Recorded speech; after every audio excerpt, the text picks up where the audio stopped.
Telugu Desam party కుటుంబ సభ్యులకు రాయదుర్గం ప్రజలకు హృదయపూర్వక నమస్కారాలు తెలియజేసుకుంటూ మీ కాలవ శ్రీనివాసులు చేస్తున్న విన్నపం. మహనీయుడు తెలుగుదేశం పార్టీ వ్యవస్థాపక అధ్యక్షులు స్వర్గీయ నందమూరి తారక రామారావు గారి 30వ వర్ధంతి సందర్భంగా ఈ నెల 18వ తేదీన రాయదుర్గం పట్టణంలో మెగా రక్తదాన శిబిరాన్ని నిర్వహిస్తూ ఉన్నాం. రాయదుర్గం పట్టణంలోని బళ్ళారి రోడ్డులో సీతారామాంజనేయ కళ్యాణ మండపం ప్రాంగణంలో ఆదివారం ఉదయం 9 గంటలకు రక్తదాన శిబిరం ప్రారంభమవుతుంది.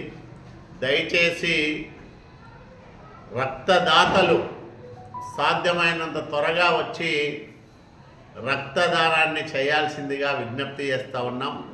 ముఖ్యంగా యువతీ యువకులు కులాలకు మతాలకు రాజకీయాలకు అతీతంగా అందరూ ఈ రక్తదాన శిబిరంలో వాళ్ళ రక్తాన్ని దానం చేసి మహనీయుడు ఎన్టీ రామారావు గారికి ఘనమైన నివాళి అర్పించాల్సిందిగా మరొక్కసారి మీ అందరికీ పేరు పేరున విన్నవించుకుంటా ఉన్నా. అందరికీ నమస్కారం.